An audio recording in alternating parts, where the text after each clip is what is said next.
हरे कृष्ण। जय राधा माधव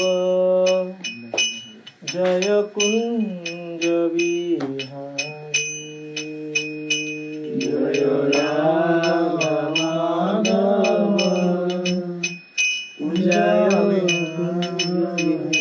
जय गोपी जन वल्लभ जय गिरिवरधारी। जय गिरिवरधारी। गोपी जन वल्लभ जय गिरिवरधारी।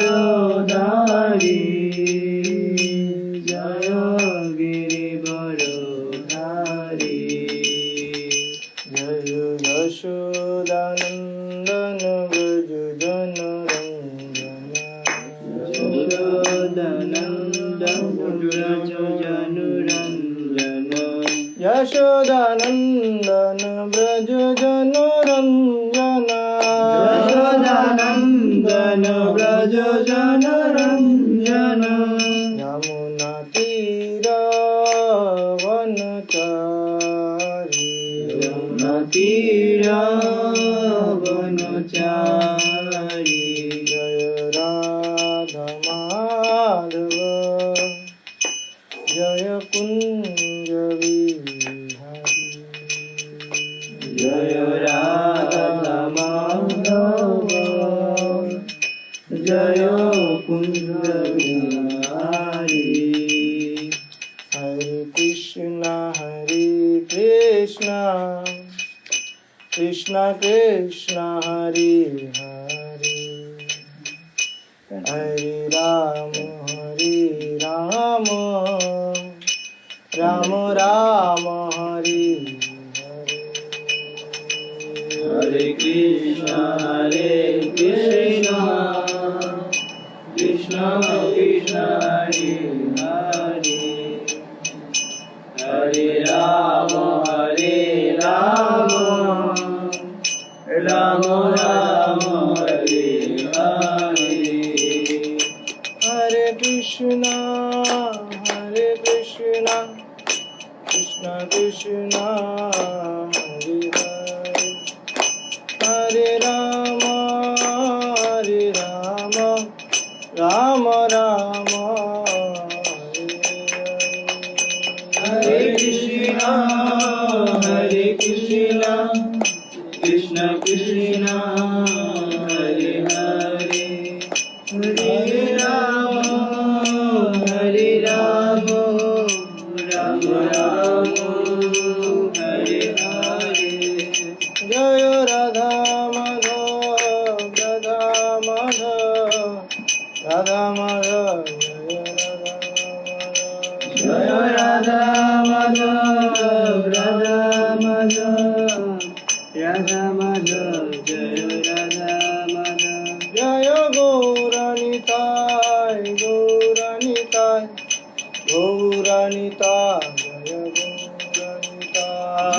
गौरानिताय गौरानिताय गौरानिताय जय गौरानिताय। जय जय प्रभुपाद प्रभुपाद जय जय प्रभुपाद। जय जय प्रभुपाद प्रभुपाद जय जय प्रभुपाद।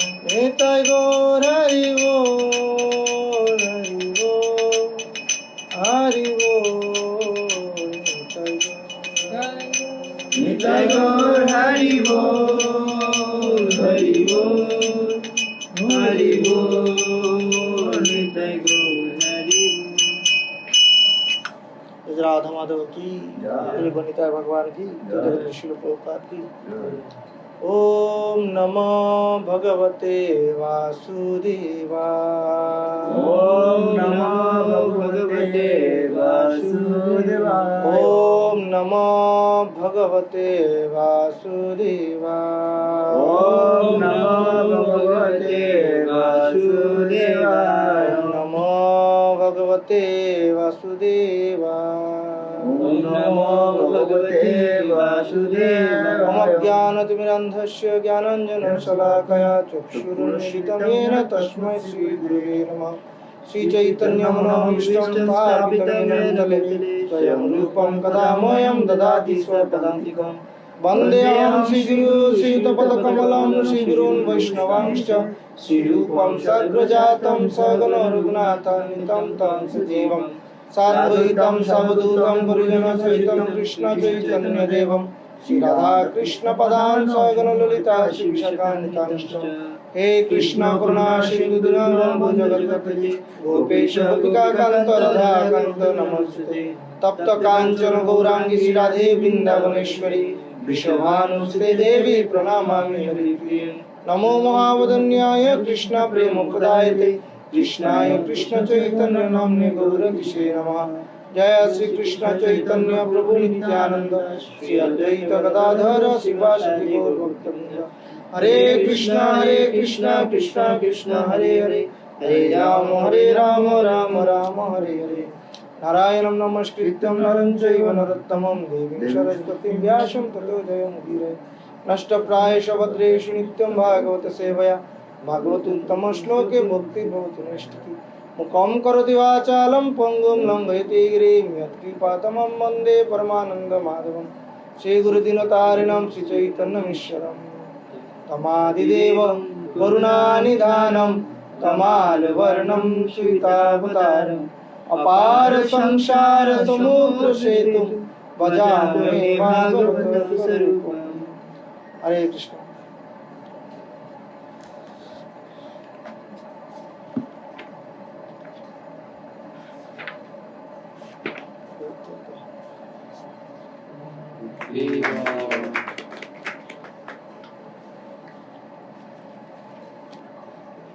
चौतीस नंबर श्लोक ना।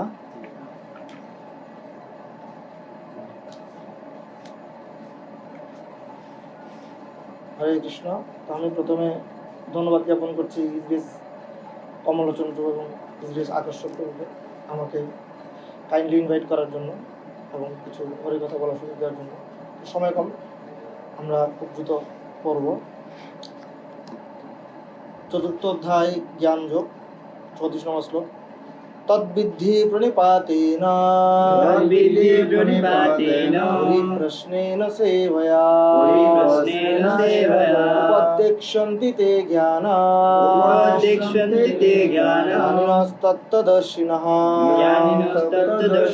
तद्विद्धि प्रणिपातेन परिप्रश्नेन सेवया उपदेक्ष्यन्ति ते ज्ञानिनस्तत्त्वदर्शिनः।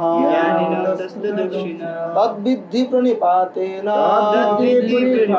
परिप्रश्नेन सेवया उपदेक्ष्यन्ति ते ज्ञानिनस्तत्त्वदर्शिनः।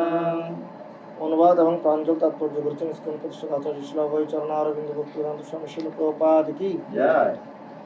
সদ্গুরু শরণাগত হয়ে তত্ত্বজ্ঞান লাভ করার চেষ্টা করো, বিনম্র চিত্তে প্রশ্ন জিজ্ঞাসা করো এবং অকৃত্রিম সেবার দ্বারা তাকে সন্তুষ্ট করো, তাহলে সে তত্ত্বদ্রষ্টা পুরুষ তোমাকে জ্ঞান প্রদান করবে। পারমার্থিক উপলব্ধির পথ নিঃসন্দেহে দুর্গম, তাই ভগবান আমাদের উপদেশ দিয়েছেন স্বয়ং তার থেকে আগত গুরু পরম্পরার ধারায় একজন সদ্গুরু শরণাগত হতে। এই গুরু পরম্পরার ধারা অনুসরণ না করে কেউই সদ্গুরু হতে পারেন না। ভগবান হচ্ছেন আদিগুরু এবং গুরু শিষ্য পরম্পরার ধারায় আগত সদ্গুরুই ভগবানের বাণী তার শিষ্যকে যথাযথ রূপে দান করতে পারে। নিজের মন গড়া একটি পদ্ধতির উদ্ভাবন করে কখনোই ভগবানকে উপলব্ধি করা যায় না, যা মূঢ় প্রতারকদের অশাস্ত্রীয় পদ্ধতি। শ্রীমদ্ ভাগবতমে বলা হয়েছে, ধর্ম তু সাক্ষাৎ ভগবত প্রণীত। ধর্মের পথ স্বয়ং ভগবানই প্রত্যক্ষভাবে প্রণয়ন করেছেন। তাই জল্পনা কল্পনা বা বৃথা তর্ক বিতর্কের মাধ্যমে কখনোই সঠিক মার্গে অগ্রসর হওয়া যায় না, বা স্বতন্ত্রভাবে গ্রন্থ অধ্যয়ন করার মাধ্যমেও পারমার্থিক জীবনে উন্নতি সাধন করা যায়। পরম তত্ত্বজ্ঞান লাভ করার জন্য কৃষ্ণ তত্ত্ববেত্তা গুরুদেবের শরণাগত হতে হয়, সর্বান্তকরণে তার চরণাম্বুজে আত্মসমর্পণ করতে হয় এবং সম্পূর্ণ নিরহংকারী হয়ে কৃতদাসের মতো তার সেবা করতে হয়। আত্মতত্ত্ববেত্তা সদ্গুরুর সন্তুষ্টি বিধানই হচ্ছে আধ্যাত্মিক জীবনে উন্নতি লাভ করার গুরু রহস্য। যুগবদ্ধভাবে তত্ত্বানুসন্ধান এবং আত্মসমর্পণ পারমার্থিক উপলব্ধির জন্য যথার্থ পন্থা। আত্মসমর্পণ ও সেবা না করে কেবল প্রশ্ন করে কখনোই এই তত্ত্বজ্ঞান লাভ করা যায় না। গুরুদেবের পরীক্ষায় শিষ্যকে অবশ্যই উত্তীর্ণ হতে হয়, এবং যখন তিনি শিষ্যের মধ্যে ঐকান্তিক বাসনা দর্শন করেন তখন তিনি তার শিষ্যকে পরম তত্ত্বজ্ঞান লাভ করার আশীর্বাদ প্রদান করেন। এখানে অন্ধের মতো অনুকরণ করা এবং নিরর্থক প্রশ্ন করার নিন্দা করা হয়েছে। শিষ্য যে কেবল শ্রদ্ধা সহকারে গুরুদেবের উপদেশ শ্রবণই করবে তা নয়, তাকে আত্মসমর্পণ, গুরুদেবের ঐকান্তিক সেবা এবং তত্ত্ব জিজ্ঞাসার মাধ্যমে এই জ্ঞানের যথার্থ মর্ম উপলব্ধি করতে হবে। সদ্গুরু সর্বদাই তার শিষ্যের প্রতি স্বভাবত অত্যন্ত কৃপা করেন। তাই শিষ্য যখন বিনীত এবং আজ্ঞানুবর্তী সেবায় সর্বদা তৎপর থাকে তখন জ্ঞান ও তত্ত্ব জিজ্ঞাসার বিনিময় পূর্ণ হয়। সরি, আমি একটু ফাস্ট করলাম, সবাই বুঝতে পারছেন না? শ্লোকটা খুব ইম্পর্টেন্ট, বিশেষ করে আমাদের ভক্তি জীবনের জন্য একটা খুব গুরুত্বপূর্ণ পরাকাষ্ঠা। এই শ্লোকে বেশ কয়েকটি ইম্পর্টেন্ট ওয়ার্ড আছে। তো আমরা যখন গীতা পড়বো বা শাস্ত্র পড়বো স্কুলিনাইজিংলি, আমাদের সংস্কৃত শ্লোকগুলোর প্রতি একটু গুরুত্ব দেওয়া উচিত। এখানে কোন কোন ওয়ার্ডগুলো খুব গুরুত্বপূর্ণ, তাৎপর্যপূর্ণ, তাহলে আমাদের কাছে খুব ইজি হয়ে যাবে বুঝতে পারা। এখানে তদ্বিদ্ধি এই ওয়ার্ডটা খুব ইম্পর্টেন্ট, এবং প্রণিপাতেন পরিপ্রশ্ন সেবয়া, এই তিনটি প্রথম শ্লোকের 4টা ওয়ার্ডই খুব ইম্পর্টেন্ট। তদ্বিদ্ধি মানে হচ্ছে প্রচেষ্টা করো। তো ভক্তি জীবন হচ্ছে প্রচেষ্টার লাইফ। আমাদের সবসময় প্রচেষ্টার মধ্যে থাকতে হবে। আমরা কখনো একদিনে রূপ গোস্বামীপাত হয়ে যেতে পারবো না। এই জন্য আমাদের প্রচেষ্টা করতে হবে। কীভাবে প্রচেষ্টা করতে হবে? উৎসাহের সাথে এবং ধৈর্যের সাথে। প্রচেষ্টার জন্য দুইটি উপাদান থাকতে হবে, একটা হচ্ছে উৎসাহ আর একটা হচ্ছে ধৈর্য। কারণ অনেক সময় আমরা উৎসাহ হারিয়ে ফেলি ভক্তি জীবনে, না কেন হচ্ছে না, কেন পারছি না। আর একটা হচ্ছে ধৈর্য। ধৈর্য মানে হচ্ছে একদিনে কোনো কিছু হবে না। একদিন আমরা রূপ গোস্বামীপাত একদিনে রূপ গোস্বামীপাত হননি, এবং শ্রী হরিদাস ঠাকুর একদিনে 3 লক্ষ নাম জপ করেননি। ওই লেভেলে আসতে হলে আমাদের প্রচেষ্টা থাকতে হবে উৎসাহের সাথে এবং ধৈর্যের সাথে। আর উৎসাহ কীভাবে টিকে থাকবে? যখন আমরা উৎসাহী ভক্তদের সঙ্গ করবো, যারা খুব এনথুজিয়াস্টিক, ওদের সঙ্গ করলে আমাদের মধ্যে উৎসাহ থাকবে। ঠিক যেমন উদাহরণস্বরূপ বলা হয়, আপনি যতক্ষণ আগুনের কাছে থাকবেন শীতকালে ততক্ষণ শরীরটা গরম থাকবে, যত দূরে যাবেন ততক্ষণ আপনি ফ্রিজ হতে শুরু করবেন। একইভাবে আমরা যতই ভক্ত সঙ্গ থেকে দূরে থাকবো আমাদের জন্য উৎসাহ ততই কমে আসবে। এই জন্য বেশি বেশি ভক্ত সঙ্গে থাকার চেষ্টা করতে হবে। এবং পরের 3টি ওয়ার্ড খুব ইম্পর্টেন্ট, প্রণিপাতেন, পরিপ্রশ্ন এবং সেবয়া। দেখুন এই তাৎপর্যে প্রথমেই ছিল প্রভুপাদ বলছেন পারমার্থিক উপলব্ধির পথ নিঃসন্দেহে দুর্গম। এটা খুব ইজি প্রসেস নয়, দুর্গম পথ। আর এই দুর্গম পথে এই পারমার্থিক তত্ত্বকে উপলব্ধি করতে হলে আমাদের এমন কার আশ্রয় গ্রহণ করা উচিত যিনি দুর্গম পথটা পাড়ি দিয়েছেন। একটা কথা আছে, without a guide a journey of 20 minutes can take 20 days। একজন গাইড ছাড়া 20 মিনিটের একটা পথ 20 দিনও লাগতে পারে। আমার মনে আছে, আমি যখন বৃন্দাবনে গিয়েছিলাম প্রথমবার, আমি 3 জন ভক্তকে নিয়ে গিয়েছিলাম আমার সাথে। আমি নিজেও বৃন্দাবন চিনতাম না, আমি এর আগে কখনো বৃন্দাবন যাইনি। আর আমি কনফিডেন্টলি নিয়ে গেছি আমি তাদেরকে বৃন্দাবন ঘোরাবো। সংক্ষেপে আমি যদি বলতে গেলে সময় যাবে। বৃন্দাবন ঘুরতে আমাকে অনেক টাকা খরচ করতে হয়েছে, বিশেষ করে যখন পঞ্চক্রোশ পরিক্রমা, মানে ওখানে যে 7টা মন্দির আছে, 7টি দেবালয় ইম্পর্টেন্ট আমাদের গোস্বামীদের, আমরা সেগুলো দেখবো। গাড়ি ভাড়া করলাম 700 টাকা দিয়ে। অথচ পরের বার যখন আমি কিছু এক্সপার্ট ভক্তের সাথে গেলাম, আমি বুঝতে পারলাম গাড়িওয়ালাও খুব চালাক, অন্য পথ দিয়ে নিয়ে গেছে, থেকে আমরা বুঝতে পারি যে এটা দূরে, ঠিক আছে। কিন্তু এই পথগুলো হেঁটে, মানে এই 7টা মন্দির হেঁটে দর্শন করা যায়, কোনো টাকা লাগে না। আমরা গোবর্ধনে গিয়েছিলাম, আমাদের মনে আছে, আমরা মনে হয় প্রায় 500 কি 600 টাকা দিয়ে, 500-700 টাকার মধ্যে এরকম, আমি ভুলে গেছি, একটা হাইস ভাড়া করে আমরা 3-4 আরও 2 জনকে নিয়ে 5 জন আমরা গোবর্ধন পরিক্রমায় যাই। গোবর্ধন পরিক্রমা করি, আর আমরা খুব হ্যাপি। আমি মনে করছিলাম ওয়াও, ঠিক আছে, আমি অনেক টাকা কি, আরও আমি বার্গেনিং করে গাড়ি ঠিক করেছি, এত না এত। পরে বার যখন আমি আমার কিছু এক্সপার্ট ফ্রেন্ডদের সাথে গেলাম যারা অনেকবার বৃন্দাবন পরিক্রমা করেছে, আমাদের কৃষ্ণ বলরাম মন্দির থেকে ওই জায়গায় যেতে 30 মিনিট সময় লাগে। পার হেড মানে 50 টাকা করে ভাড়া দিতে হবে। তাহলে 3 জনের কত টাকা খরচ হতো? 150 টাকা। এবং আমরা ভালো করে গোবর্ধন দর্শনও করতে পারিনি, কারণ আমি তো আগে পুঙ্খানুপুঙ্খ কোথায় কী আছে জানি না।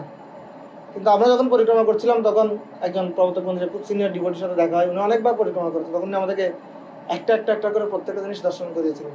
তখন আমি চিন্তা করছিলাম, yes, without a proper guide কি 20 মিনিটের একটা পথ আমাদের 20 দিনও 20 বছরও লেগে যেতে পারে। এই জন্য প্রত্যেকটা জায়গায়, এমনকি পারমার্থিক নয় শুধু, আর জাগতিক জীবনেও আপনি ভালো কিছু করতে চাইলে আপনি একজন গুরুদেবের শরণাপন্ন হতে হবে। আপনি ভালো ক্রিকেটার হতে চান, একজন ভালো কোচের কাছে যেতে হবে, রাইট? আমরা মনে করছি পাড়ার মাঠে আমরা যা খেলি সেটাই কি, সেটাই ভালো ক্রিকেট, কিন্তু দেখা যাচ্ছে যখন কোচের কাছে যায় ও বলে কিছুই না, নতুন করে শিখতে হবে, আপনি কিছুই জানেন না ক্রিকেটের। একইভাবে আমরা যদি কেউ মিউজিক শিখি, আমি নিজে নিজে অনেক সুর তুলতে পারি, কিন্তু যখন একজন প্রকৃষ্ট আধ্যাত্মিক গুরুর সামনে আমি এটা গাইবো, তখন উনি বলবেন এটা কিচ্ছু হয়নি, পুরো গ্রামাটিক্যাল ভুল, রাইট? অত্যন্ত কঠিন। এই কঠিন বিষয়টি সহজ হয়ে যাবে যখন আমরা গুরুদেবের, একজন আদর্শ গুরুদেবের শরণাগত হব। আমার মনে আছে আমি যখন ক্লাস 9-এ পড়ি, এখানে কারা কারা কমার্স ব্যাকগ্রাউন্ড আছে, আমি একটু প্র্যাকটিক্যাল উদাহরণ দিতে পছন্দ করি।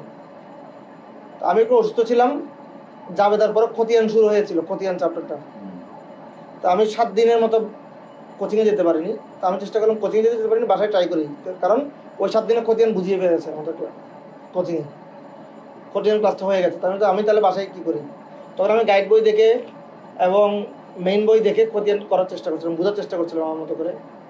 তো আমি খতিয়ানে যে ঘরগুলো আঁকতে হয়, অনেকগুলো ঘর আঁকতে হয় না জাবেদার পরে, জাবেদার রিলেটেড আঁকার চেষ্টা করছিলাম, কীভাবে একটা একটা করে অনেকক্ষণ সময় লেগে যাচ্ছিল। তখন আমি মনে করছিলাম, ও কৃষ্ণ, একটা ম্যাথ করতে যদি আমার এতক্ষণ সময় যায়, আমি পরীক্ষা দিব কখন? একটা করতে আমার 1 ঘন্টা চলে গেছে। পরের দিন আমি কোচিংয়ে গেলাম, 7 দিন পরে কোচিংয়ে স্যার করতে দিয়েছে খতিয়ান করো। আমি ঘর আঁকছি, অন্যরা খতিয়ান করে ফেলছে, আমি তখনও কী করছি? তখন স্যার আমাকে স্কেল দিয়ে 2টা দিলেন, কারণ এভাবে আঁকে নাকি? স্যার খাতাটা নিলেন, কারণ উনি দেখিয়ে দিয়েছেন আগের বার টেকনিক কী। তখন একসাথে কীভাবে সবগুলো ঘর আঁকা যায়, তখন আমি ওয়াও, দারুণ তো। একই শিক্ষা আমরা যদি নিজস্ব প্রচেষ্টায় করতে যাই, অনেক সময় চলে যাবে, অনেক লস হবে, ঠিক আছে, এবং প্রপারও হবে না। আপনাদের মনে আছে কিনা জানি, ম্যাথে 9-10-এ 3.6 ফাংশনের একটা অঙ্ক আছে, ফাংশন অন্যয়, রাইট? তো এবং পাশাপাশি আমরা যে জ্ঞানটা অর্জন করছি, আমি তাৎপর্য থেকেই বলছি যে যথার্থ গুরুদেব থেকে, সেটা পরম্পরা ধারে অধিষ্ঠিত গুরুদেব থেকে সেটা গ্রহণ করতে হবে। আমি একজন টিচারের কাছে পড়তাম, তিনি আমাকে ফাংশনের অঙ্ক শিখিয়েছিলেন। তিনি যেভাবে অঙ্কটা করছিলেন সেভাবে রেজাল্টও আসছিল, একদম প্রপার আনসার। বইয়ের লাস্টে আনসার দেওয়া থাকে না, আনসার মিলছিল কিন্তু। এবং আমি ওইভাবে পরীক্ষায় কী করি, ওই 3.6-এর অঙ্ক আসছিল, আমি করেছিলাম। আমি ততদিনও জানতাম না অঙ্কটা কীভাবে করতে হয়। তখন দেখলাম আমার সবগুলো অঙ্ক স্যার কেটে দিয়েছে, আমাদের স্কুলে 0 দিয়ে দিয়েছে ক্লাস টেস্টে। আমার তো খুব, আরে অঙ্ক তো ঠিক আছে, আনসারও ঠিক আছে, স্যার বলছে অঙ্কগুলো এভাবে হয় না। স্যার কীভাবে হয়? স্যার আমাকে বলে দিলেন না, কীভাবে হয় তুমি খুঁজে বের করো। আমার স্কুলের স্যার, আমার প্রাইভেট স্যার তো আমাকে ভেবে শিখিয়েছে। তখন আমাদের আরেকজন ক্লাসমেটকে আমি শেয়ার করলাম, কী প্রবলেম, কেন অঙ্কগুলো কেটে দিল? তখন সে আমাকে তার নোট খাতা দেখালো যে অঙ্কটা ঠিক আছে, কিন্তু এই অঙ্কটা করার আগে আরেকটা পার্ট আছে। কি সেটা? ধরি ফাংশন অফ x সমান +2 -2, যারা করেছেন, রাইট? ধরি x সমান +2 আর -2, এটা লিখতে হবে আগে। আমার যে স্যার আমাকে করেছেন, উনি ধরি ওটা লিখেন নাই, উনি ডিরেক্ট মনে মনে চিন্তা করেছেন কি +2 ধরলে অঙ্কটা হয়ে যাবে। ওই ধরি ফাংশন অফ x সমান +2, এটা করবার প্লাস মাইনাস করে কিন্তু একটা 0 আসে, মনে আছে আপনাদের? 0 আসার পরে এবার ওই +2টাকে ধরে উৎপাদকটা করতে হয়, বুঝতে পারছেন তো? উৎপাদকটা করতে হয়, যারা বুঝতে পারছেন না আমি আরো ক্লিয়ার করে সামনে বলবো। উৎপাদকটা এবারে করতে হয়, কিন্তু স্যার কিছু প্রথম পার্টটা না করে কি করেছেন, ওই উৎপাদকটা করে ফেলেছেন। উনি এক্সপার্ট, বাট প্রসেসটা এটা নয়। একইভাবে কিন্তু পুরো বাংলাদেশ কি ফলো করছে, অঙ্কটা এভাবেই করতে হবে। বোর্ডের স্যারেরা বলছে অঙ্কটা এভাবেই করতে হবে, ওইভাবে করলে হবে না। তো একই সময় রেজাল্ট চলে আসতে পারে, বাট প্রসেসটা ভুল হতে পারে। শুধু রেজাল্ট আসাটাই ইম্পর্টেন্ট নয়। জগৎ অনেকে ভক্তি করছে, অনেক সম্প্রদায় আছে, ঠিক না? শুধু রেজাল্ট আসাটাই ভক্তি নয়, যথাযথ পরম্পরা দ্বারাই সঠিক পদ্ধতিতে কি করা, ভক্তি করাটাই হচ্ছে মেইন বিষয়। এই জন্য আমাদেরকে যথার্থ পরম্পরা দ্বারাই অধিষ্ঠিত হয়ে সদ্গুরুর কাছ থেকে, যিনি যথার্থ পরম্পরা দ্বারাই অ্যাপ্রুভড, তার কাছ থেকে আমাদের এই জ্ঞানটা অর্জন করতে হবে। আদারওয়াইজ অঙ্ক মিলে যাবে কিন্তু রেজাল্ট আসবে বিগ 0। ঠিক আছে? আর জ্ঞান অর্জনের জন্য 3টি প্রসেস এখানে বলা আছে। কি কি? প্রণিপাতেন, পরিপ্রশ্নেন, সেবয়া। প্রথমে আমাদেরকে হাম্বল হতে হবে। প্রণিপাতেন মানে কি? এখানে হচ্ছে প্রণাম নিবেদন করা। প্রণাম নিবেদন মানে কি? হাম্বল হতে হবে। তারপর ইনকুইজিটিভ হতে হবে, অনুসন্ধিৎসু হতে হবে, দেন সেবা করতে হবে। জাগতিকভাবে যদি আমরা দেখি, আমরা যদি একজন পেশেন্ট হই, ডাক্তারের কাছে গিয়ে আমাদের কি হতে হবে? প্রথমে ডাক্তারের কাছে গিয়ে হাম্বেল হতে হয়। যখন একজন রুগী ডাক্তারের কাছে যায়, খুব হাম্বেল হয়, ডাক্তার সাহেব আমাকে একটু দেখুন না, আমার এদিকে খুব কষ্ট হচ্ছে। ডাক্তারের কাছে গিয়ে উদ্ধত হলে হবে? কেন আমাকে সিরিয়াল দিচ্ছেন না? হ্যাঁ, আমাকে আগে দেখেন না। তখন ডাক্তার আমাদেরকে ভালো করে ডায়াগনোসিস করবে, হাম্বেলি বলতে হবে। ঠিক আছে? পরিপ্রশ্ন নাও, ইনকুইজিটিভ, কী প্রবলেম হয়েছে আমাকে বলুন। ঠিক আছে? এবং সেবা করতে হবে। সেবা ডাক্তারের ক্ষেত্রে সেবাটা অন্যরকম, তাকে সন্তুষ্ট করতে হবে, তার যা ভিজিট। একইভাবে আমরা সবাই এখানে পারমার্থিক রোগী। ঠিক আছে? আর যিনি গুরুদেব, তিনি হচ্ছেন পারমার্থিক ডক্টর। আমরা সবাই ভবরোগের দ্বারা কি কষ্ট আক্রান্ত। এই জন্য যথাযথ হাম্বেলনেস, হিউমিলিটি, বিনয় সহকারে, বিনয়ের সাথে এবং বিনয়ের সাথে তাকে কি করতে হবে? প্রশ্ন করতে হবে। শুধু প্রশ্ন করলে হবে না, সেবার দ্বারা তাকে সন্তুষ্ট করতে হবে। সন্তুষ্ট করে তাকে তত্ত্ব জিজ্ঞাসা করতে হবে। তখন তিনি সন্তুষ্ট হয়ে আমাদেরকে কি করবেন? এই জ্ঞান প্রদান করবেন। তো আজকে আমাদের টপিক ছিল যে অযৌক্তিক অনুসন্ধান এবং অন্ধ অনুকরণ নয়। তো অন্ধ অনুকরণের ব্যাপারে আমি অলরেডি বলে ফেলেছি যে রেজাল্ট চলে এসছে, কিন্তু অন্ধ অনুকরণ, যে প্রকৃত পরম্পরা দ্বারাই কি চলছে সেটা আমি জানি না। ঠিক আছে? এই জন্য সাধু, শাস্ত্র এবং গুরু একই লাইনে কথা বলছি কিনা এটা আমাদের সবসময় চেক করতে হবে। শুধু কেউ একদিন কিছু বললো, সেটাকে আমি অন্ধভাবে কখনো কি করবো না, অনুকরণ করার চেষ্টা। শাস্ত্রকে একই কথা বলে কিনা, এবং অন্যান্য সাধুরাও একই কথা বলে কিনা। আমার টিচার যে ম্যাথটা করিয়ে দিল, সে ম্যাথের প্রসেসটা অন্যরা একই রকম প্রসেস ফলো করছে কিনা। আদারওয়াইজ আনসার মিলে যাবে, কিন্তু রেজাল্ট হবে জিরো। এই জন্য সাধু, গুরু, শাস্ত্র একই লাইনে চলছে কিনা সেটা আমাদের দেখতে হবে এবং অনুসন্ধান করতে হবে। জগতে অনুসন্ধানে অনেক বিষয় রয়েছে। শ্রীমদ্ ভাগবতমে যখন পরীক্ষিত মহারাজ প্রশ্ন করলেন, হে সুখদেব গোস্বামী, আমাকে বলুন, আমি মৃত্যু পথযাত্রী, মুমূর্ষু একজন ব্যক্তি, আমার কি করা উচিত? এই জীবনে লাস্ট মোমেন্টে এসে কি করলে আমার জন্য ভালো হবে? তখন পরীক্ষিত মহারাজ খুব সন্তুষ্ট হয়েছিলেন। হ্যাঁ, কেননা তুমি যথার্থ প্রশ্ন করেছো। তখন পরীক্ষিত মহারাজ তাকে বলছেন, কিন্তু জগতের ব্যক্তিরা যথার্থ প্রশ্ন কেউ করে না। যথার্থ প্রশ্ন না করে সময় অপচয় করে।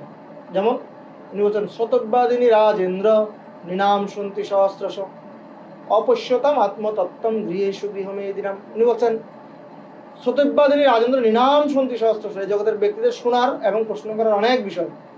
যেমন ভোরবেলা ঘুম থেকে উঠে আমাদের অনেক প্রশ্ন, কি খাবো আজকে, খাবার কি মিনি হবে, হ্যাঁ, তারপর হচ্ছে রাজনীতিতে কি হলো, না এখন মানে দেশের কি অবস্থা। হ্যাঁ, অনেকে আবার দেখবেন ঘুম থেকে উঠে যানজট পরিস্থিতি, এটা আমরা আগে দেখি, আমরা যখন কলেজে পড়তাম তখন FM রেডিও চলতো। মানুষ ঘুম থেকে উঠে FM রেডিও শুনতো কি জন্য? রাস্তাঘাটে যানজট পরিস্থিতি কেমন এটা জানাতে। আবার অনেকে তখন আবার দ্রব্যমূল্যের লিস্ট, আজকে দ্রব্যমূল্যের দাম কেমন সেটা যাচাই করেন। তো পেপার পত্রিকা পড়ে দেশের কি অবস্থা, অনেক আলোচনার বিষয়, কিন্তু প্রকৃত যে বিষয় নিয়ে জানা দরকার সেই বিষয় নিয়ে কেউ অনুসন্ধান করে। এই জন্য আমাদেরকে গুরুদেবের কাছে গিয়ে যথার্থ প্রশ্ন করতে শিখতে হবে। এই জন্য প্রশ্নের কিছু লেভেল রয়েছে, অযথা প্রশ্ন নয়, প্রশ্নের কিছু লেভেল রয়েছে। যেমন 4 ধরনের প্রশ্ন আছে যেগুলো করা উচিত, 4 ধরনের অনুসন্ধান আমাদের করতে হবে। ঠিক আছে? আর কিছু কিছু অনুসন্ধান আমাদের করতে হবে না। কি কি? সহিত প্রশ্ন।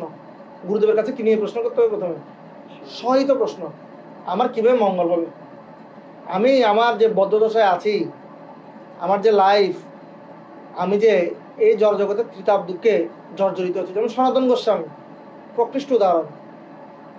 সনাতন গোস্বামী যখন শ্রীমন মহাপ্রভুর সাথে মিলিত হন, তখন তিনি মহাপ্রভুকে প্রশ্ন করেন, কি আমায় কেনে আমায় যারে তাপত্রয়, কে আমি, কেনে আমায় যারে তাপত্রয়, ইহা না জানিলে কেমনে ইত হয়। আমি কে? গুরুদেব আমি কে? আমি কেন জগতে কষ্ট পাচ্ছি? আমি কিভাবে এই জগতের কষ্ট থেকে নিস্তার পেতে পারি, ঠিক আছে, আমার যে অনর্থগুলো সেগুলো থেকে আমি কিভাবে মুক্ত হতে পারি, এভাবে কি করতে হবে। এবং প্রশ্নটা করেছে কিভাবে, অত্যন্ত বিনয়ের সাথে। এত বিনয়ী সনাতন গোস্বামী এবং রূপ গোস্বামী পাচ্ছিলেন, মহাপ্রভু বলছেন তোমার বিনয়ে ফাটে মোর মন, তোমাদের এত বিনয়, এই বিনয় আমার হৃদয়টা ফেটে যাচ্ছে। আর যখন আমাদের এরকম বিনয় হবে তখন করুণা প্রকাশিত হবে, ঠিক আছে। মহাপ্রভু রূপ গোস্বামী এবং সনাতন গোস্বামীকে এই জন্যই কৃপা প্রদান করেছেন, শুধু তাদের বিনয়ের কারণে, ঠিক না প্রভু? কিসের কারণে? বিনয়ের কারণে। যখন হৃদয়ে কারো বিনয় থাকবে এবং কি জেনুইন বিনয়। একটা জিনিস আমরা অনেক সময় দেখি, অনেকে বিনয়টা হচ্ছে আর্টিফিশিয়াল বিনয়, রাইট? আর্টিফিশিয়ালি বিনয় দেখায়, হৃদয় এসে ওই জন্য বিনয় নয়। No, we should be genuinely আমাদের বিনয়ী হতে হবে। এবার যদি জেনুইনলি বিনয়ী আমরা যখন প্রশ্ন করি তখন গুরুদেবের হৃদয় উদার হবে, তখন তিনি আমাদেরকে যেভাবে মহাপ্রভু সনাতন গোস্বামীকে রূপ গোস্বামীকে জ্ঞান প্রদান করেছিলেন, আমাদেরকে জ্ঞান প্রদান, তত্ত্ব জিজ্ঞাসা করতে হবে, পরিপ্রশ্নে না। আর কি করতে হবে? অকৃত্রিম সেবার দ্বারা তাকে সন্তুষ্ট করতে হবে, অকৃত্রিম সেবা, ঠিক আছে। এই জন্য আমাদের যথেষ্ট পরীক্ষাও দিতে হতে পারে, কিন্তু আমাদের ইনকুইজিটিভনেস এবং অকৃত্রিম সেবার দ্বারা আসলে হৃদয়ে উপলব্ধি আসে সেবা হতে, দিব্য জ্ঞান হৃদয় প্রকাশিত। আমরা যদি গুরুদেবের সেবা করি তাহলে একটা সময় আমাদের কি হবে, হৃদয়ে সেই দিব্য জ্ঞান ধীরে ধীরে প্রকাশিত। এমনকি জাগতিকভাবেও দেখেন, একজন ডাক্তারের সাথে ডাক্তারি করতে হলে কি করতে হবে, তার সাথে তাকে হেল্পিং করতে হবে। অনেকদিন ধরে তাকে হেল্পিং করতে করতে ডাক্তারের সাথে আপনি যদি ডাক্তার হতে চান, প্রথমে আপনি চেম্বার হলে ডাক্তার হতে পারবেন না। প্রথমে যে ডাক্তার রুগী দেখছে, হ্যাঁ, সে বিভিন্ন জিনিস বলবে, এই আমাকে কলমটা দাও, এই থার্মোমিটার দিয়ে ওর রোগটা মাপতো, কম্পাউন্ডারের মধ্যে সেবা করতে হবে প্রথমে, ঠিক না? একজন প্রচারক আরেকজন প্রচারক ব্যাগ বহন করতে হবে, ঠিক আছে। আমি যখন ডিভাইস দিই, আমার মনে আছে আমার শিক্ষাগুরু এডুকেশনই দেব আমার কি সেবা দিয়েছিলেন, উনি আমার সেবা দিয়েছেন, তুমি কি, আমি ডিভাইস শেষ করেছি, পরীক্ষা শেষ করেছি, কিছুদিন ক্লাসও করছি, তখন উনি আমাকে বলছেন তুমি এখন থেকে ডিভাইস অ্যাসিস্ট্যান্ট, তোমার কাজ কি, 7:10টায় আসবে, তুমি 9:30টায় চলে আসবে, 9:30টায় এসে পুরো রুমে অনেকে তো প্রসাদ পায় সকালে, রুমটা ক্লিন করবে, ক্লিন করে সেখানে একটা ধূপকাঠি জ্বালিয়ে দিবে যাতে করে ভালো ফ্র্যাগ্রেন্ট আসে। তারপর আমাকে 2টা কীর্তন দিয়েছিল, এই 2টা কীর্তন ছোট করে ছেড়ে দিবে আমার ল্যাপটপটা নিয়ে, তারপর খুব ক্লিন করবে, ওখানে আসন বিছাবে, বিছানোর পর এরপর আস্তে আস্তে ছাত্ররা আসবে, ওদের তো সুন্দর করে কথা বলবে, হ্যাঁ। এবার আমি ক্লাস শুরু করব, ক্লাস শুরু করার পর ক্লাস তুমি কি করবে, দাঁড়িয়ে থাকবে গেটে, হ্যাঁ, আর ওদের কার কার কি লাগে সেগুলো দেখবে, তো বই লাগবে, ওদের ডিভাইস বই দিবে, এবং ক্লাস যখন শেষ পর্যায়ে চলে আসবে তুমি গিয়ে বেকারি থেকে কি নিয়ে আসবে, সিঙ্গারা নিয়ে আসবে বা প্রসাদ নিয়ে আসবে, সেটা ওদেরকে প্রদান করবে, এবং এরপর ওদের যা যা লাগে ও প্রতি সপ্তাহে ক্লাসের আগে ফোন করবে। এ বেশ অনেকদিন আমি কি করেছি, রেজিস্ট্যান্ট ছিলাম। তারপরে একদিন আমাকে বলছে, তাহলে এখন তুমি অনেকদিন তো রেজিস্ট্যান্ট ছিলে, এখন ওরিয়েন্টেশন দাও, আগামী ক্লাসে আমি একটা ডিভাইস দিব, সেটা কি দিবে তুমি, ওরিয়েন্টেশন ক্লাস। তখন আমি ওরিয়েন্টেশন ক্লাস দিতে শুরু করলাম, শুধু এখন আমার অনেক ভুল হতো, প্রভু কারেকশন করতো, এটা এভাবে বলে না, এভাবে বলে। এবার কিছুদিন ওরিয়েন্টেশন ক্লাসে উনি বললেন, ঠিক আছে এখন তুমি সুভদ্রা বয়সে যাও, ওখানে একটা ডিভাইস চালাবে, ওই ডিভাইসটা তুমি দিবে, ঠিক আছে। গৌরাঙ্গ বয়সে যাও, ওখানে একটা ডিভাইস যাবে, ওখানে তুমি দিবে। এবার তিনি আমাকে কুমিরা পাঠালেন, কুমিরাতে এখন তুমি ক্লাস দিবে, বুঝতে পারছেন? সেই যে প্রসেস এখানে বলেছে, দেখেন একজন সৎগুরু হতে হলে কি করতে হবে, একজন যত গুরুর অধীনে থাকতে হবে, একটা লাইনে বলেছে, দেখেন এই পেয়েছেন আপনারা, এই গুরু পরম্পরার দ্বারা অনুসরণ না করে না, দেখুন একদম দ্বিতীয় লাইনে, তাই ভগবান আমাদের উপদেশ দিয়েছেন স্বয়ং তার থেকে আগত গুরু পরম্পরার দ্বারা একজন সৎগুরু শরণাগত হতে। এই গুরু পরম্পরার দ্বারা অনুসরণ না করে কেউই সৎগুরু হতে পারে না। কে প্রকৃত গুরু? যার একজন গুরু আছে। জগতে আমরা অনেক গুরু দেখি, তার উপর আর কোনো গুরু নেই, তিনি আলটিমেট গুরু, তিনি কারো থেকে জ্ঞান গ্রহণ করেননি। আছে না অনেক পরম্পরা, আছে না অনেক গুরু আছে না, অমুক ঠাকুর অমুক বাবা, ওনার উপরে কোনো কি নাই, যার উপরে কোনো গুরু নাই তিনি কখনো গুরু হতে পারেন না।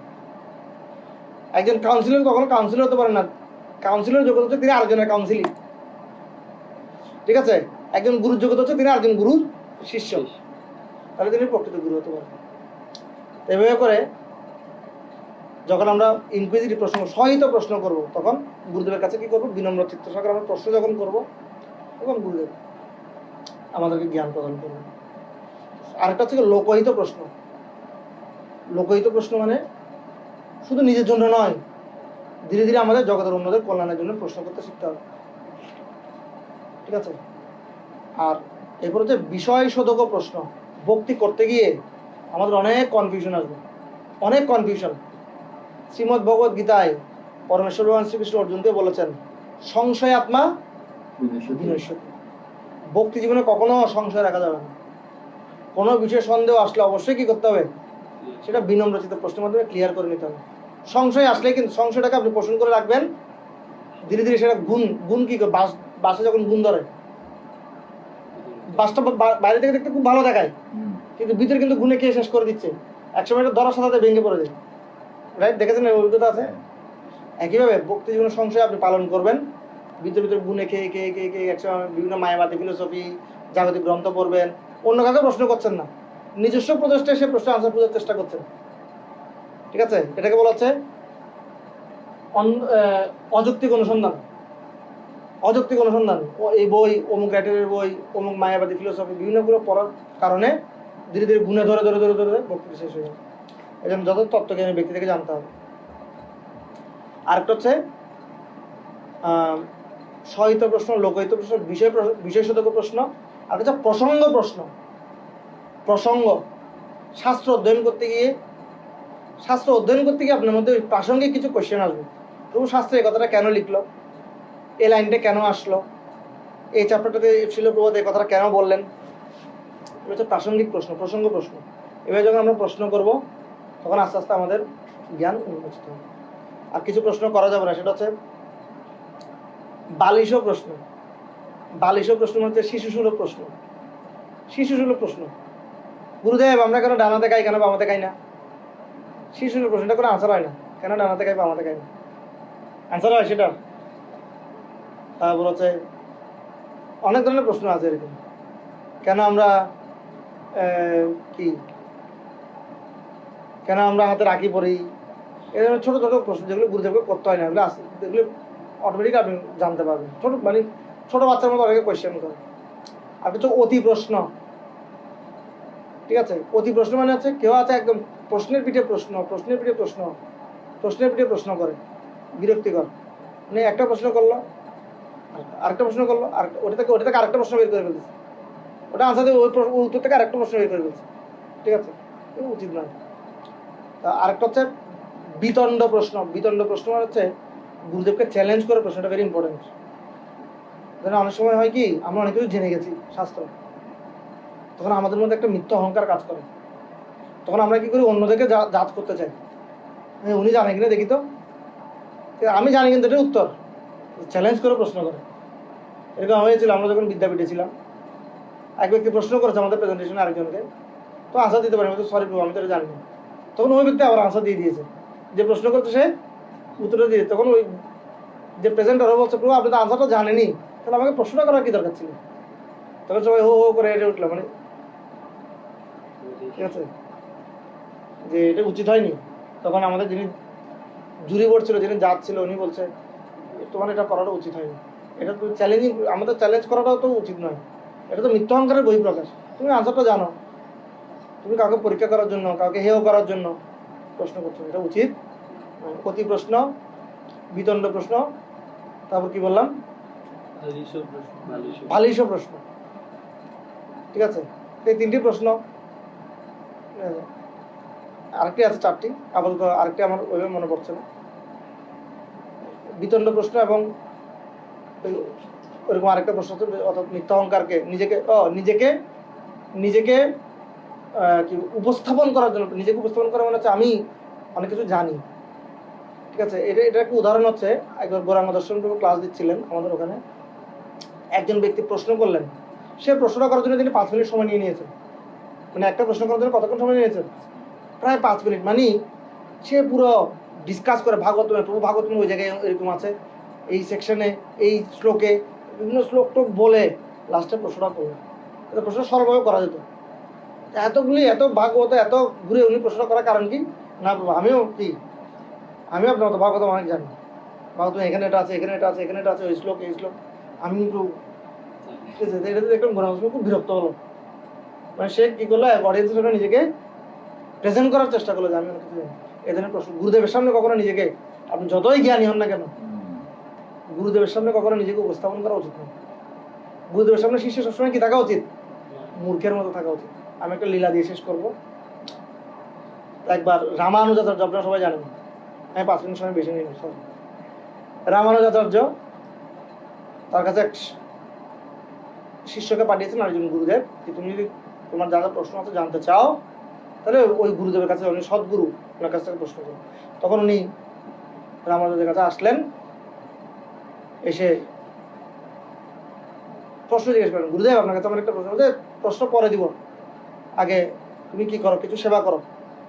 তাকে সেবা দিয়েছেন, তিনি সেবা করছেন। তা একদিন তিনি প্রসাদ পেতে আসছেন, রামানুজাচার্য যেখানে বসেন তার পাশে, রামানুজাচার্যের পাশে বসে গেছেন। আর বলছেন, গুরুদেব আমার প্রশ্নটা, বলছে প্রশ্ন এখন নয়, পরে দিব। আর তুমি আমার পাশে কেন বসেছ? হ্যাঁ, তুমি ওই ইয়াতে বসে, এখানে সব সিনিয়র বৈষ্ণবরা বসে, তুমি গিয়ে রুমের বাইরে বসো, ওখানে গিয়ে ওখানে প্রসাদ দাও। এবার প্রসাদ দিচ্ছে। আবার আরেকদিন প্রশ্ন করেছে, এবার আরেকদিন উনি ওনাকে নেগলেক্ট করছে, এবার নেগলেক্ট করেই যাচ্ছে। ঠিক আছে, তো ওই যে লাস্টে করেছে ওইটা, যে প্রসাদ পেতে বসেছে রামানুজাচার্যের পাশে, বিভিন্নভাবে নেগলেক্ট করছে তাকে, বিভিন্ন সেবা দিচ্ছে, আনসার দিচ্ছে না, অ্যাটেনশন দিচ্ছে না। তো লাস্টের দিন রামানুজাচার্যের পাশে বসেছে, তাকে বের করে দিয়েছে, ওখানে গিয়ে প্রসাদ পাও, ইয়ার বাইরে, প্রসাদালয়ের বাইরে, এখানে সব সিনিয়র বৈষ্ণব। তখন ওখানে উনি বসে প্রসাদ পাচ্ছে। প্রসাদ পাওয়ার পর আবার বলছে, গুরুদেব যে আমার প্রশ্ন উত্তর দিতে। তখন রামানুজ তার প্রতি খুব সন্তুষ্ট হয়েছে, এত ইনকুইজিটিভনেস, এত বিনয়, আমি তাকে এতভাবে কি করছি, নেগলেক্ট করছি, কিন্তু সে শুনছে না। তখন রামানুজ তাকে উত্তর দিয়েছে, তুমি অনেক বিনয়ী, আমি তোমাকে প্রতিজ্ঞা করছিলাম তোমার মধ্যে কি আছে কিনা, প্রণিপাতন আছে কিনা, পরিপ্রশ্ন আছে কিনা, সে বয়ে আছে কিনা, কিন্তু তোমার মধ্যে আছে, এবার আমি তোমাকে প্রকৃত জ্ঞান দিব। তখন ওনাকে বলছে, বৈষ্ণব হওয়া উচিত কিসের মতো? বৈষ্ণব হওয়া উচিত বকের মতো।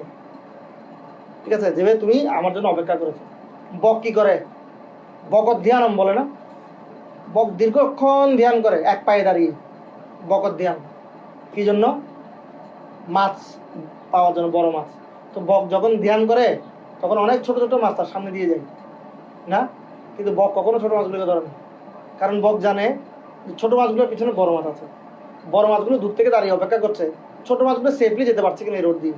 যদি ছোট মাছগুলো সেফলি যেতে পারে তাহলে রাস্তাটা সেফ আছে, তখন আমরা বেরোবো। আর যে ছোট মাছগুলোকে ধরে গেলে তাহলে কি জায়গাটা সেফ, তখন আমরা বেরোবো। তো বকও চালাক, বক ছোট মাছগুলো যেতে দেয়, আর তখন আস্তে আস্তে বড় ফিশগুলো বের হয়, তখন টপ করে বড় ফিশটা বের হয়। বৈষ্ণব হচ্ছে ঠিক এমন হবে, তিনি ছোট ছোট আনন্দ, ছোট ছোট উল্লাস, এগুলোকে গুরুত্ব দিবেন না। যেন আমরা যখন স্টুডেন্ট, আমরা তার বয়স আছি, অনেক কিছু আসবে, তো আমার বন্ধুরা ওই জায়গায় যাচ্ছে, আমি ওই জায়গায় ঘুরতে যাই, তো আমি ওই জায়গায় ট্রাভেলিংয়ে যাই, তবু পার্টিতে যাই, তবু বিয়েতে যাই, অনেক বিষয় আছে না। আমার একটা স্টুডেন্ট আমাকে অনেক সময় মেসেজ পাঠাতো, প্রথম প্রথম সে যখন বক্তৃতা এসছে, প্রভু আমি কি অনেক কিছু মিস করে ফেলছি না? কি মিস করছেন প্রভু? প্রভু আমার বন্ধুরা বিভিন্ন পার্টিতে যায়, বিভিন্ন প্রোগ্রামে যায়, রেস্টুরেন্টে যায়, সেলফি দেয়, ওদের প্রভু গার্লফ্রেন্ড আছে, আমি কি প্রভু কিছু মিস করে ফেলছি না আমার লাইফে? তখন আমি ওকে বিগ ফিশের উদাহরণ দিয়েছিলাম, yes you are missing something, but they are small fish. If you want to catch the big fish, then you have to escape the small fish. আর যদি আজকে স্মল ফিশ ধরে ফেলো তাহলে বিগ ফিশটা তোমার জন্য আসবে না, তাই না? আমি বলছি, তুমি এখন ছোট ছোট আনন্দ করে বড় আনন্দ থেকে মিস করতে চাও, নাকি বড় ছোট আনন্দগুলোকে বাদ দিয়ে একসময় বড় আনন্দ করতে চাও, এটা অনেক লং লাস্টিং হবে, তখন সে বুঝতে পারবে। তখন রামানুজ তাকে আরেকটা প্রশ্ন বলবো, আরেকটা উত্তর, যে একজন বৈষ্ণব হওয়া উচিত লবণের মতো। কিসের মতো? লবণের মতো। জ্ঞান দিচ্ছে তাকে। লবণ কেমন? পুরো একটা সবজিতে অনেক মশলা ইউজ হয়, যদি একটা লবণ না থাকে তাহলে কেমন হবে? কিন্তু ওই সবজিতে লবণের উপস্থিতি কেউ কখনো উপলব্ধি করতে পারে? লবণ মিশে যায় একদম একাকার, মিশে একাকার। অন্যান্য মশলাগুলোকে বোঝা যায়, কিন্তু লবণকে কখনো বোঝা যায় না। লবণকে তখনই বোঝা যায় যখন লবণ থাকে না। আর লবণকে কেউ ক্রেডিট দেয় না, অন্যান্য মশলাকে সবাই অনেক ক্রেডিট দেয়, হিং, সাম্বার, অনেক ক্রেডিট দেয়, কিন্তু ও লবণটা আপনি খুব ভালো দিয়েছেন এটা কেউ বলে না, বলে কেউ? কিন্তু লবণ না হলে গালি চলে, বকা চলে, রাইট? বলছে আমাদের হওয়া উচিত লবণের মতো। আমরা অনেক কিছু করব, ঠিক আছে, কিন্তু আমরা প্রাধান্য বিস্তার করবো না কোনো কিছুতে, আমরা মিশে যাব। আমার প্রেজেন্স, আমার প্রাধান্য আমি কখনো। আর লাস্টে বলছেন যে বৈষ্ণব হওয়া উচিত একজন মুরগির মতো। কিসের মতো? তুমি থেকে একটা মুরগির মতো, আর বৈষ্ণব হওয়া উচিত একটা মুরগির মতো। বলছে কিরকম? বলছে দেখে মুরগি সবসময় কক কক কক কক কক কক কক কক করে কিছু খাই না, কিছু দেখা যায় না, কিন্তু দেখবে যে কোনো জায়গায় শুধু মুরগি কক কক কক কক কক কিছু না কিছু খাচ্ছে, তাই না?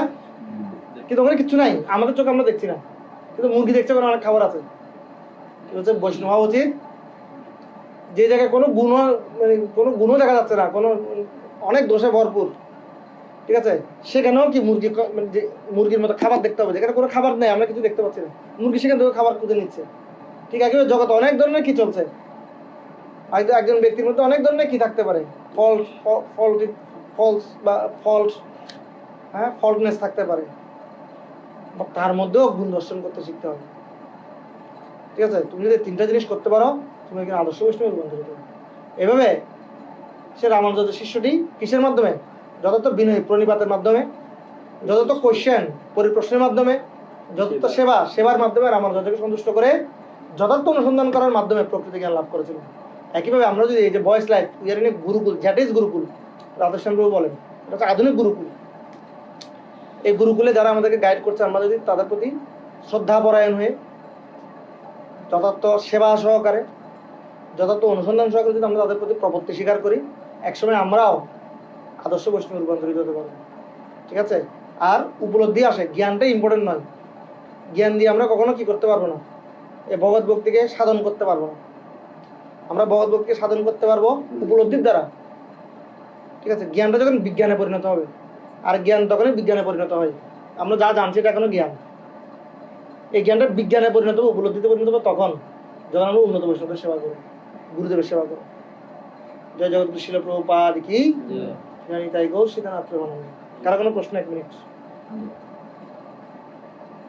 কারো কোনো প্রশ্ন? আরো শুনিতে পারবো? ও আমাকে 7টা বলা হয়েছিল, যে আমি অনেক, তো কারো কোনো প্রশ্ন থাকলে আমি আশা দিতে পারি। আবার তো আমার টপিক শেষ। কারো কোনো প্রশ্ন? Yes.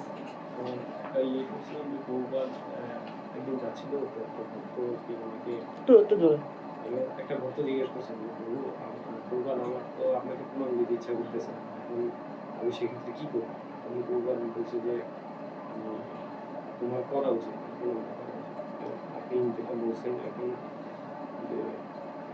এখানে একটা প্রশ্ন বলছিলেন যে মানে বিনয়টা থাকতে হবে হচ্ছে এই মতো। হ্যাঁ হ্যাঁ, সুন্দর সুন্দর প্রশ্ন। হ্যাঁ, এখন হৃদয় থেকে ইচ্ছা করছে না, ইচ্ছা করছে না, সেক্ষেত্রে এটা ডিফারেন্ট। ভেরি নাইস, খুব সুন্দর। তো এটা প্রবাদেরও এরকম একটা লেসন আছে, প্রবাদ এরকম বলেছিলেন, ট্রু। এবং আমার পরমানন্দ গুরু মহারাজ লোকনাথ স্বামী মহারাজ, ওনার এরকম একটা লীলা আছে, এটা ওনার তৎকালীন সার্ভেন্ট, উনি লিখেছিলেন ওনার আর্টিকেলে। উনি একবার জব করছিলেন, তখন গুরু মহারাজ এসে বলছিলেন, এই তুমি কি আজকে আমাকে প্রণাম করেছ? গুরু মহারাজ, আমি তো আপনাকে প্রণাম করেছিলাম। বলছে না, আমি তো দেখি নাই, এখন আমাকে প্রণাম করো। আবার প্রণাম করেছে, প্রণাম করার মন্ত্র বলেনি, এই এভাবে প্রণাম করো, মন্ত্র উচ্চারণ সহকারে প্রণাম করতে হবে। ঠিক আছে, উনি লিখছিলেন আমাদের দৃষ্টিতে আমাদের প্রণাম গুরু মহারাজের কোনো দরকার নেই। ও গুরু মহারাজ তাকে বলছিলেন যে দেখো, তোমার কোনো প্রণাম আমার দরকার নেই, ঠিক আছে, আমাকে কেউ প্রণাম করলেই কি না করলেই কি, আমি তো একজন সেবক, যেহেতু আমি তোমার গুরু, তোমাকে আমার শেখানো উচিত, তোমার মঙ্গলের জন্য তোমার গুরুদেবকে প্রণাম করা উচিত। গুরুদেবকে প্রণাম করার মাধ্যমে তোমার মিথ্যা অহংকার নষ্ট হবে। ঠিক আছে, আর এই মিথ্যা নষ্ট অহংকার নষ্ট হতে তুমি একদম শুদ্ধ হবে। তোমার মধ্যে সার্ভেন্ট কোয়ালিটি, তুমি যে একজন সেবক, তুমি যে একজন প্রভু নও, সে ধরনের মেন্টালিটি তোমার মধ্যে গ্রো হবে। এই জন্য প্রণাম করা উচিত। দেখো আপনার যেটা প্রশ্ন, আমরা আসছে না, আমি কি করতে পারি? এই জন্য ভক্তি তীর্থ স্বয়ং তিনি বলছিলেন, প্রথম আমরা এমন এমন সংস্কার থেকে উঠে এসেছি, আমাদের মধ্যে এখন এত কনফিউশন, অনেক কিছু আমাদের ন্যাচারাল স্বতঃস্ফূর্তভাবে আসবে না, তখন আমাদের জোর করে করতে হবে। উনার একটা খুব সুন্দর লাইন আছে, fake it till you make it, fake it till you যতক্ষণ পর্যন্ত তোমার স্বতঃস্ফূর্তভাবে হচ্ছে না, ঠিকভাবে হলেও করো, একটা সময় সেটা স্বতঃস্ফূর্তভাবে হবে। উদাহরণ রূপকোষী উদাহরণ দিচ্ছেন, যখন আমাদের জন্ডিস রোগ হয় তখন আমরা মিষ্টি স্বাদ অনুভব করতে পারি না, কিন্তু তারপরে জোর করে আমাদেরকে কি করতে হবে, মিষ্টির জল খেতে থাকতে হবে। মিষ্টির জল খেতে খেতে একসময় মিষ্টির জলটা আমাদের কি লাগবে, কারণ মিষ্টির জল হচ্ছে জন্ডিসের একমাত্র ঔষধ। মিষ্টির জল প্রতিদিন পান করতে করতে তিতা তিতা তিতা তেতো লাগছে, তেতো তেতো তেতো তেতো তেতো খেতে খেতে একসময় ও আজকে একটু একটু একটু মিষ্টি লাগছে, তো কালকে আরেকটু মিষ্টি লাগবে, পরশু আরেকটু মিষ্টি লাগবে, এবার আস্তে আস্তে আপনার রুচি চলে আসবে। ঠিক একইভাবে এই যে ভক্তির যে প্রসেস, এটা অনেক সময় আমাদের স্বতঃস্ফূর্ত আসে না, আর্টিফিশিয়াল আমরা করছি, কিন্তু করতে করতে করতে করতে এক সময় গুরু বৈষ্ণবের করুণায় আমাদের টেস্ট চলে আসবে। যে বিনয়, আমরা আমরা অনেক সময় এখনো যে বিনয়টা দেখাচ্ছি আর্টিফিশিয়ালি, কিন্তু এবার দেখাতে দেখাতে এক সময় প্রকৃত বিনয় আমাদের মধ্যে দিতে হবে, আমরা বুঝতে পারবো না এবার বিনয় সহকারে। আমি আমার একটা উদাহরণ দিই, বিশেষ করে যখন আমি চাকরি বাকরি করতাম তখন একটা বিষয় ছিল, না আমি কি কম বুঝি, আমি তো কম বুঝি, আমারও তো ইন্টেলিজেন্স আছে, ঠিক আছে। তো যদি অথরিটি কিছু বললে কি মানতাম, কিন্তু মনের মধ্যে একটা জিনিস ছিল, না এটা এভাবে বললে মনে হয় ভালো হয়। কিন্তু আস্তে আস্তে আমি ভক্তদের সঙ্গ করতে করতে আরো উন্নত ভক্তদের সঙ্গ করতে, এখন আমি বুঝতে পেরেছি না, এটা আমি এখন নিজে থেকে বিশ্বাস করি এবং স্পন্টানিয়াসলি এখন আমি এটা পালন করার চেষ্টা করি। না, কর্তৃপক্ষ যা বলে সেটা আমাদের ভালোর জন্যই বলে। কর্তৃপক্ষ যখন কোনো কিছু বলে আমাদের মেধাকে এত বেশি খাটানো উচিত না, এটা আমার এখন পার্সোনাল ফিলিংস। কিন্তু একটা সময় এটা আমার ছিল না, আমি কর্তৃপক্ষকে মানতাম কিন্তু ভিতর থেকে মানতাম না, ঠিক আছে। এই জিনিসটা এরকম হলে আরো ভালো হতো, বলছে ঠিক আছে করি, কিন্তু এখন এখন সন্তুষ্টি সহকারে মানি। না, উনি বলছে মানে এখানে আশীর্বাদ আছে, এটা আমার পছন্দ হচ্ছে না, বাট এটা আমি করলে আমি আশীর্বাদ পাবো। উনি সন্তুষ্ট হলে কৃষ্ণ আমার উপর সন্তুষ্ট হবে, আর উনি যদি সন্তুষ্ট না হয় আমার কমফোর্ট জোন থেকে ওবার লাভ কি, ঠিক আছে, আমার মধ্যে একটা অসন্তুষ্টি কাজ করবে। তো এভাবে করে আমরা ফেকলি করলে একসময় সেটা স্পন্টানিয়াস হয়ে যাবে। এই জন্য ভক্তি দুইটা আছে, একটা হচ্ছে বলাৎ উৎপাদিতা ভক্তি বা সাধন ভক্তি, আর একটা হচ্ছে রাগানুগা ভক্তি। রূপ গোস্বামীপাদ ভক্তি অসমিত শুরুতে লিখছেন, ঠিক আছে, সাধন ভক্তি বা বলাৎ উৎপাদিতা ভক্তি। বলাৎ উৎপাদিত ভক্তি এটা ফোর্সফুলি, এখন মঙ্গল আরতি করতে ভালো লাগে না, কেউ ফোর্স করছে না, করো, এখন ওনাকে দেখানোর জন্য বলে ঠিক আছে সংসার দাবন করছেন, তাই না।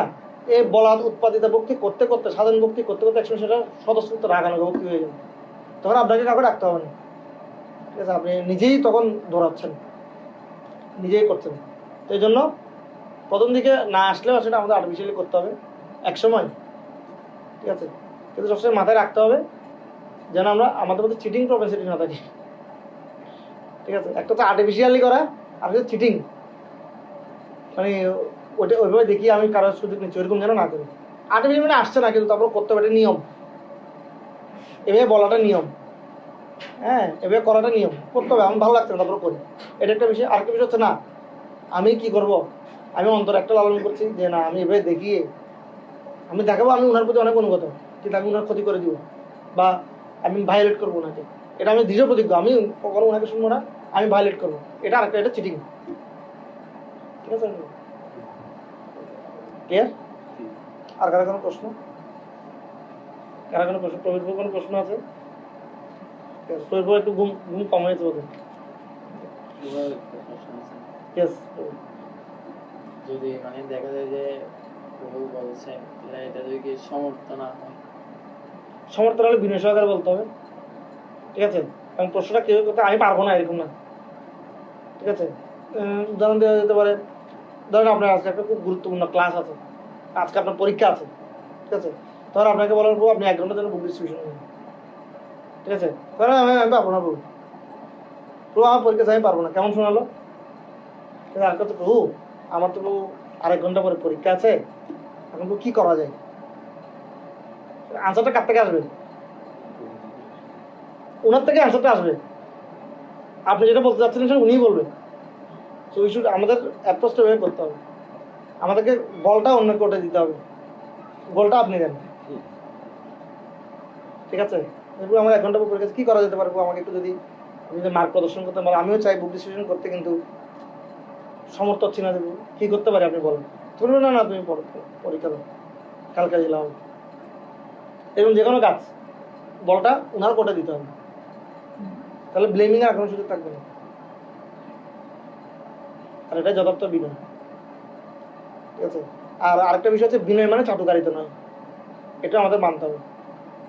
আমাদের এগুলোর মধ্যে ডিফারেন্স জানতে হবে। একটা হচ্ছে চাটুকারিতা, চাটুকারিতা বুঝুন তো, অয়েলিং, ঠিক না? আর একটা হচ্ছে বিনয়। বিনয় মানে এনা যে আমাকে সবসময় চাটুকার হতে হবে, ঠিক আছে? এটা খুব খারাপ। আর চাটুকারিতা মানুষ বুঝে, যারা চাটুকার ওরা অনেক সময় মনে করছে যে এটা মনে বুঝতে পারতো, ওরা মনে অন্য। তা আপনি যার সাথে চাটুকার ও ঠিকই কি ভিতরে ও হচ্ছে কি, ও আমাকে, অথবা আমার একটা পজিশন আছে, অথবা আমার পোস্ট আছে, এই জন্য ও আমাকে কি করছে, আমার থেকে সুবিধা পাওয়ার জন্য চাটুকারি করছে। বিনয় নয়। আমার এটা না থাকলে ও আমাকে গণবেই না, এই ধরনের একটা বিষয়। হ্যাঁ, কিন্তু মানুষ বুঝতে পারে সেগুলো। জগতের লোকেরা অনেক ইন্টেলিজেন্ট। আমরা মনে করছি আমরা ইন্টেলিজেন্ট, আলটিমেটলি না। আমাদেরকে প্রকৃতপক্ষে বিনয়ী হতে হবে। আর তখন গুরুদেব আমাদের প্রতি সন্তুষ্টি আমাদেরকে জ্ঞান প্রদান করবে, ঠিক আছে? আপনারা পড়বেন মাঝে মাঝে রূপ গোস্বামী, সনাতন গোস্বামী, কখনো সুযোগ হলে পড়বেন। ওনারা কেমন ছিলেন, মানে এত কোয়ালিটি ছিল, এত বিনয়ী ছিলেন। আমি যখন চৈতন্য অন্তলীলা পড়ছিলাম, এত বিনয়ী। রূপ গোস্বামী এমন একটা শ্লোক লিখেছেন, মানে স্বরূপ দামোদরের মতো। বারাণসী হচ্ছে সংস্কৃত অধ্যয়নের জন্য বিখ্যাত। স্বরূপ দামোদর পর্যন্ত স্টোরিস্ট হয়ে গেছে। ওয়াও! তো মহাপ্রভু বলছেন তুমি শ্লোকটা আবার বলো, কি জন্য মানে লজ্জা পাচ্ছে, ঠিক আছে? এত বিনয়ী, বলতে চাইছে না, লজ্জা পাচ্ছে। হ্যাঁ, এত গুণমানী ব্যক্তিদের জন্য মানুষ। আমরা কি ধরেন, কেউ কিছু পারে, শখ করতে চাই যে কোনো জায়গায়, আছে না? কেউ খুব ভালো গাইতে পারে, সাপোজ ও চাই যে আমি একটু গিয়ে গাইবো, ওকে কেউ বলছে না, নিজে দাঁড়িয়ে যাচ্ছে গাওয়াতে। আর কেউ জানে, কিন্তু যখন কেউ বলছে না আপনি গান, সমস্যা নেই, তুমি গাও, তখন ঠিক আছে আমি গাইতে, ঠিক না? এরকম একটা বিষয় আছে, বিনয়। রূপ গোস্বামী বা সনাতন গোস্বামী বা ওরা কত ট্যালেন্টেড। সনাতন গোস্বামী প্রাইম মিনিস্টার ছিলেন, প্রধানমন্ত্রী, এবং ওনার কাছে তৎকালীন সম্রাট কিছু বুঝতেন না, কিন্তু মহাপ্রভুর কাছে কিন্তু কত বিনয়। আর বিনয় মানে হচ্ছে আপনি যার প্রতি বিনয়ী তার মনোভাব বোঝার চেষ্টা করতে হবে। যাকে সেবা করছেন গুরুদেবের মনোভাব বুঝতে চেষ্টা করতে, উনি কি চায়, ঠিক আছে? তো আমাদের যে পরম পরম গুরুদেব বা আমরা যারা আমাদের যিনি দীক্ষা করি, সবসময় আমাদের ওনাদের সেবা করার সুযোগ হয় না। তো ওনাদের প্রতিনিধি আছে, তারা আমাদের গুরুদেবের মতো সম্মানীয়, তাই না? যেমন এখানে বয়স কেয়ারটেকার আছেন কমলোচন গুরু, উনি আমাদের কাছে গুরু পর্যায়ে, রাইট? তো ওনার মনোভাবটা বুঝতে চেষ্টা করতে হবে, উনি কি চাইছেন, কি করলে উনি সন্তুষ্ট হন, এটা বুদ্ধি দিয়ে বোঝার চেষ্টা করেন। যেমন একসময় সনাতন গোস্বামী, তিনি তার বোনের হাজবেন্ড, কি বলা যায়, কি বাংলায় কি বলে, যাই হোক, বোনের হাজবেন্ড তাকে একটা, তিনি যখন চলে আসছিলেন কারাগার থেকে পালিয়ে, তাকে একটা সুন্দর কম্বল উপহার দিয়েছে। উনি যখন মহাপ্রভুর সাথে সাক্ষাৎ করছে, মহাপ্রভু তো কম্বলের দিকে তাকাচ্ছে, মহাপ্রভু কিছু বলছে না, শুধু এক দুবার কম্বলের দিকে তাকিয়েছে। সনাতন গোস্বামী বুঝতে পেরেছে মহাপ্রভু মনে হয় আমার কম্বলটা পছন্দ করছে না, বুঝা যাচ্ছে? কারণ তুমি সন্ন্যাসী, সাধু, ত্যাগী ব্যক্তি, যদি এখন যদি আমি একটা যদি অ্যাপল ওয়াচ ঘুরে বেড়াই, মানুষজন তো আমাকে একটু সন্দেহ চোখে দেখবে। একটা অ্যাপল ওয়াচের দাম হচ্ছে 30,000 টাকা। তো একজন ব্রহ্মচারী, একজন সাধু 30,000 টাকা দামের ঘুরে পড়ে, সামথিং ফিশি না? মানুষ টাকা কিনে কি ভাই, ব্রহ্মচারী মানুষ, ঠিক না? তখন সাধারণ বুঝতে পেরেছে না, মহাপ্রভু এটাকে মাইন্ড করছে, অন্যভাবে দেখছে যে একজন সাধুর কাছে এত বড় দামি বিদেশি কম্বল। তখন উনি গেলেন গঙ্গার পারে, গেলেন প্রয়াগে, গঙ্গার তীরে গিয়ে ওখানে একজন ভিখারিকে বলছেন আমার কম্বলটা আপনি নেন, আপনার কাঁথাটা আমাকে দেন, যেহেতু শীতকাল। মস্কারি করছেন আপনি আমার সাথে, এত দামি কম্বল আমি, আর কেউ করে, বলছে না আমাকে। তখন তুমি কাঁথাটা নিয়ে মহাপ্রভুর সামনে আসলেন। তখন মহাপ্রভু দেখে এত প্রসন্ন হয়েছে, মহাপ্রভু তাকে আলিঙ্গন করেছেন। ওয়াও সনাতন, তুমি প্রকৃত বিনয়ী, তুমি আমাকে বুঝতে পেরেছো। তাহলে বিনয়ীর আরেকটা সংজ্ঞা কি? আমরা যার সেবা করছি তাকে বুঝতে পারে তিনি কি চাইছেন, তখন কৃপা আসবে, ঠিক আছে? আর বিনয়ের অবধিটা কি? অধ্যত। আর অধ্যত্ব আসে ফলসিক থেকে, নিত্য অঙ্গার থেকে। আর নিত্য অঙ্গার কমাতে হলে কি করতে হবে? বিনয়ী হতে হবে। আর্টিফিশিয়ালি হলেও, বাট আর্টিফিশিয়ালি বলতে হবে এটা বলতে চিটিং নয়। আর্টিফিশিয়ালি মানে হচ্ছে নিয়ম মনে করে করতে হবে, এটা নিয়ম। বিনয় হয় নিয়ম, তাকে মান্য করার নিয়ম। আর আর্টিফিশিয়ালি বলতে হচ্ছে চিটিং, ওটা করা উচিত না। Thank you. আর কারো প্রশ্ন ক্লিয়ার? মানে এই প্রশ্নতে আমি একটা বিষয় হচ্ছে আমি বিনিময়ে প্রশ্ন করছি, উত্তর দিচ্ছে না, তো আমি ওনাকে উত্তরে দিচ্ছি, কি করতে আমি বলেন হ্যাঁ আমাদের সেবার ক্ষেত্রে মনে হয় সে কথা বলে যদি বলেন যদি বলেন এটা আপনি বুঝেন কি করতে হবে, আমি জানি না, আমি জানি না। এটা আপনার ডিসিশন করেন, তখন আপনার চিন্তা করতে হবে ঠিক আছে আমার পরীক্ষাটা তাহলে ইম্পর্টেন্ট, যেহেতু আপনি আমাকে দিয়েছেন এবার বলটা, ঠিক আছে? এখন এখন আমি যদি কোনো ডিসিশন নিই তাহলে উনি আমাকে দোষী করতে পারবেন না, কারণ আমি ওনাকে জানিয়েছি, তো আমি তো আপনাকে জানিয়েছিলাম, তো আপনি আমাকে বলেন আপনি বুঝেন কোনটা ভালো, আমাকে এই কাজটা করলে মনে হয় ভালো, এই জন্য আমি ডিসিশনটা নিলাম, এটাও বিনয়, ঠিক আছে? তারপরে অতটা আমাদেরকে বলে দুইটা চয়েস দেয়, এটা অথবা এটা, কোনটা করবে? আমার সাথে কিছুদিন আগে এরকম হয়েছে, এটা অথবা এটা, তুমি কোনটা করবে? তোমার ডিসিশন, এটা করো না তো এটা করো। হ্যাঁ, আমাকে যদি একটু হেল্প করতেন, একটু যদি মার্ক প্রদর্শন করতেন, আমি প্রশ্ন করলাম, আমি তো বুঝতে পারছি না, আমাকে যদি একটু পথ দেখাতেন খুব ভালো হতো। বলছে না আমি কোনো পথ দেখাতে পারবো না, আমি বললাম সিদ্ধান্ত তুমি নিবে।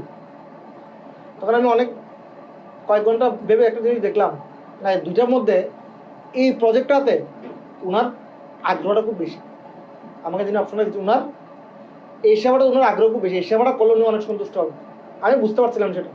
এবং আরও কয়েকজন বৈষ্ণবের সাথে আলোচনা করলাম, ওরা বলছে না আসলে প্রভুর এই প্রজেক্টটা নিয়ে অনেক কি আছে, স্বপ্ন আছে, এই প্রজেক্টটা নিয়ে অনেক কি আছে, আপনি যদি এটাতে বলেন তাহলে প্রভু অনেক, তার মানে আরো কয়েকজন বৈষ্ণবের হেল্প নিলাম, যদি এটা বলেন দেখবেন প্রভু অনেক হ্যাপি হবে। তখন আমি প্রভুকে কি বললাম, প্রভু আমি এই সেবাটা করতে চাই, তখন হ্যাঁ গুড গুড,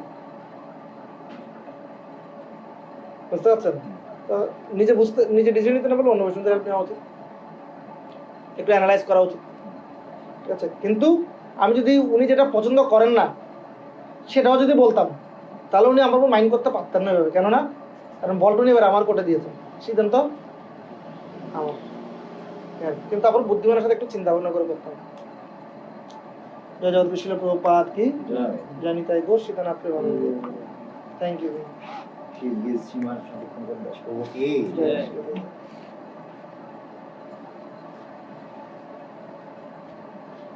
আপনাদের বয়সে কয়জন থাকেন টোটাল?